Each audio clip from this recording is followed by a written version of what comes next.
Halo teman-teman, halo semuanya. Ketemu lagi dengan saya di Rayudi Channel. Kita doakan ya teman-teman ya, semua kita diberikan selalu kesehatan, yang sehat-sehatnya, dilimpahkan rezekinya, dimudahkan segala urusannya ya teman-teman ya. Amin amin amin.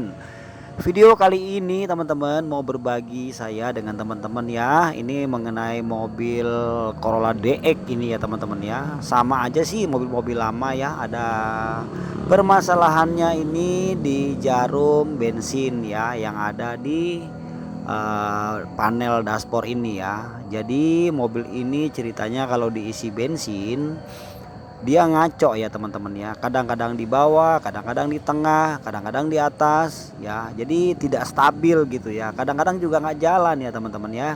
Nah jadi apa kira-kira permasalahannya dan bagaimana kira-kira kita menelusuri ya investigasi ini ya sampai kita tahu nanti apa persoalannya. Jadi teman-teman nanti kalau misalnya mengalami hal yang sama begini, jangan dulu memutuskan mobil untuk diburu-buru bawa ke bengkel ya. Coba ikuti video ini dan coba praktekin. Nah mudah-mudahan bisa ketemu persoalannya kan, dan bisa langsung teman-teman mengatasi sendiri. Jadi simak aja teman-teman ya, itu yang mau saya bagikan di beberapa menit ke depan. Sekarang sebelum lanjut teman-teman, saya minta dukungannya ya, minta tolong teman-teman yang menonton untuk bantu-bantu menekan tombol subscribe ya, dan jangan lupa dong hidupkan notifikasinya. Tidak lupa saya ucapkan banyak terima kasih.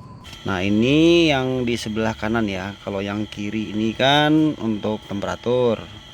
Nah yang kanan ini untuk jarum bensin ya. Nah jadi mobil ini nggak jalan ya teman-teman ya. Jadi tidak bisa kita tahu ada berapa kapasitas bensin yang ada di tangki ya teman-teman ya. Jadi harusnya kan kalau kita hidupkan atau kontak ya sampai panelnya hidup, ini kan mestinya jalan ya teman-teman ya. Tapi ini nggak jalan sama sekali ya. Jadi diisi berapa banyak pun bensin tetap nggak jalan. Nah, tentu saja di sini saya akan berbagi dengan teman-teman ya, bagaimana caranya kita untuk mengetahui di mana kerusakannya. Kemudian nanti setelah ketemu bagaimana solusinya ya, supaya ini nanti bisa kembali normal. Ya kan? Jadi sekalipun mobil kita mobil lama, indikator ini harus hidup ya teman-teman ya, baik bensin, temperatur, ya dan indikator lampu tanda oli, aki dan lain-lain harus menyala ya, supaya kita bisa mengontrol bagaimana kondisi mobil kita ya teman-teman ya. Oke, jadi itu yang mau saya bahas teman-teman di beberapa menit ke depan ya. Jadi pastikan aja teman-teman untuk simak video ini sampai selesai. Nanti mudah-mudahan teman-teman bisa nanti mengerjakan sendiri ya, tanpa membawa mobil ke bengkel. Nah sekarang sebelum kita lanjut teman-teman, jangan lupa mohon dukungannya ya untuk channel ini. Jangan lupa teman-teman untuk menekan tombol subscribe, dan jangan lupa juga menghidupkan notifikasinya. Nah saya ucapkan banyak terima kasih. Oke teman-teman, jadi kita akan mencari tahu dulu ya. Pertama itu jalur kabel, berarti kita lihat di langsung ke tangki bensin ya. Nah, jadi kita buka bagasi belakang, coba kita langsung ke tangki bensin, kita buka bagasi, kita cek ya. Nah ini ya teman-teman ya, jadi kalau kita buka bagasi belakang ya, maka kita akan ketemu di sini ya. Nah ini di sini ada ampernya ya, ada pelampung di balik sini ya teman-teman ya. Tapi sebelum kita buka itu, coba kita pastikan dulu ya, kabel-kabel ini nyambung apa enggak. Caranya adalah teman-teman siapkan tespen DC kayak gini ya. Nah, ini sebagai alat bantu kita untuk kita mencari tahu di mana permasalahan. Pertama, kabelnya kita pastikan dulu dalam kondisi baik ya teman-teman ya. Oke, sekarang kita coba cabut di sini.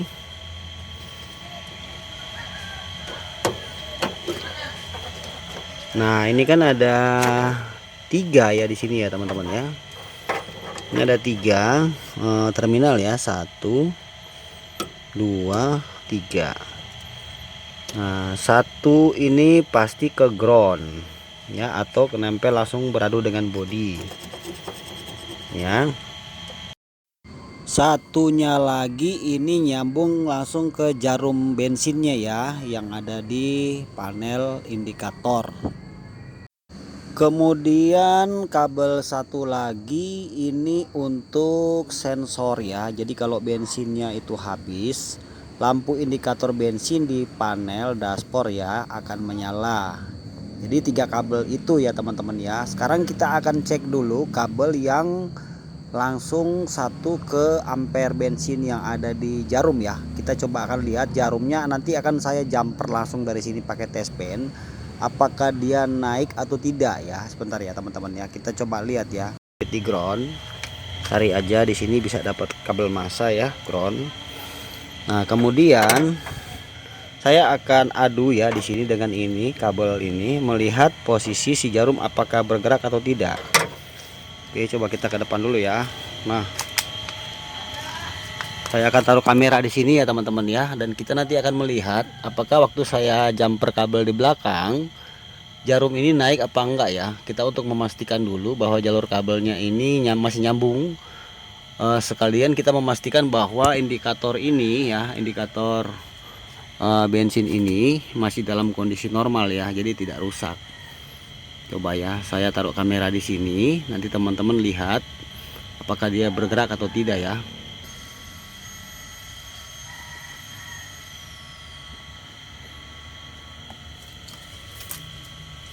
Kita posisikan kunci kontak kita on ya, jadi sampai lampu indikator hidup.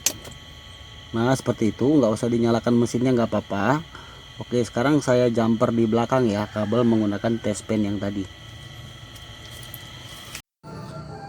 Oke, coba kita lihat. Nah ini bergerak naik ya teman-teman ya. Nah berarti ini bisa saya pastikan bahwa indikator bensin ini dalam kondisi normal, sama jalur kabelnya juga tidak ada gangguan ya teman-teman ya. Itu saya jumper terus di belakang, kita biarkan ya sampai semana ini jarum dia berhenti. Jadi kita biarkan, teman-teman tidak perlu menyalakan mesin mobilnya ya, cukup di posisi kontak aja seperti ini sampai panelnya hidup. Terus kita jumper di belakang salah satu kabel. Nah kemudian sekarang sudah bergerak naik, kita biarkan. Nah kalau sudah begini artinya ya teman-teman ya, si indikator yang ada di dashboard ini tidak ada kerusakan ya. Berarti ada kemungkinan kerusakannya itu pada ampere yang ada di tangki ya, di bagian pelampung, kemudian ampernya itu yang mungkin bermasalah. Nanti sebentar kita akan cek ya teman-teman ya. Oke, sudah cukup ya. Jadi ini udah naik terus ya teman-teman ya. Ini masih kategorinya masih normal ya, masih bisa dibilang normal karena masih naik terus. Sekarang kita lanjut untuk mengecek bagian belakang ya teman-teman ya. Oke teman-teman, sekarang kita lanjut ke sini ya. Kita coba lepas yang di tangki ini ya teman-teman ya. Ini udah saya lepas bautnya. Jadi teman-teman bisa melepas, ada 5 baut kembang di situ ya. Nah, setelah sudah lepas seperti ini ya teman-teman ya, kita ini bautnya udah saya buka ya, ada 5. Oke. Kita keluarin aja seperti ini. Ya, ini kita keluarin ya. Nah, coba kita lihat ya teman-teman ya. Di sini ada 3 kabel kan ya.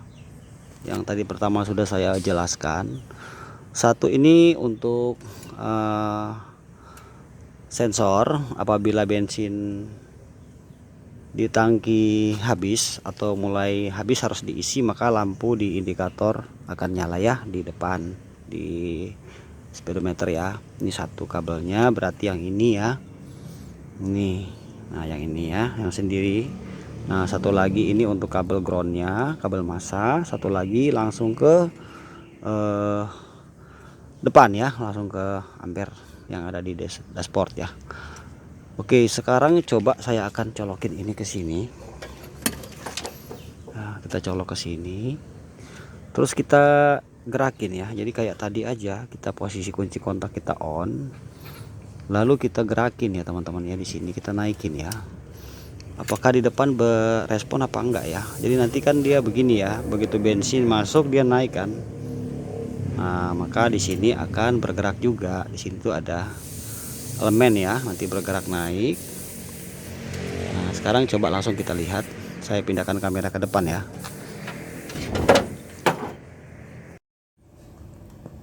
Oke, coba kita tes ya.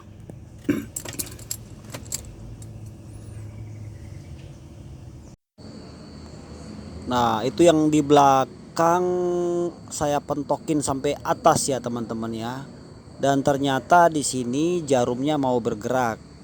Artinya ampere bensin yang ada di dalam tangki itu sudah bermasalah ya teman-teman ya. Karena kalau kita mengisi seperempat ya, atau bensin kita mengisi setengah, maka dia tidak bisa membaca yang benar ya. Jadi ketika saya pentokin begini kan mau ya naik sampai full ya teman-teman ya. Tapi kalau diturunkan di setengah ini pasti ngaco ya teman-teman ya. Memang ini permasalahan di mobil ini ya teman-teman ya. Kalau mengisi bahan bakar tidak terlalu banyak maka dia ngaco. Nah, jadi kesimpulannya hanya kerusakan ada di ampere bensin yang ada di tangki saja. Kalau teman-teman mau servis bisa ini ya teman-teman ya. Tapi saran saya sih sebaiknya diganti baru saja, mengingat usia mobil yang sudah tua. Ya, kalau mau diservis takutnya nanti pakai pemakaian beberapa minggu, beberapa bulan dia rusak lagi. Sehingga tidak bisa mengirim berita yang baik ya, takutnya tidak sesuai. Kalau mau buka bisa, tinggal kita buka di sini aja ada elemennya, ya kan? Kadang-kadang dalam itu patah. Tapi sebaiknya diganti baru saja. Nah, demikian teman-teman ya. Jadi ini aja sedikit saya berbagi dengan teman-teman ya, informasi seputar bagaimana cara kita mengetahui dan bagaimana solusinya untuk mengatasi kalau jarum bensin di mobil kita ya bermasalah, terutama mobil-mobil lama ya teman-teman ya. Oke, semoga video ini bermanfaat. Terima kasih sudah menonton. Jangan lupa teman-teman untuk bantu-bantu subscribe ya. Dan nanti kita ketemu lagi di video yang akan datang. Terima kasih. Salam sukses buat kita semuanya teman-teman. Thank you. Bye.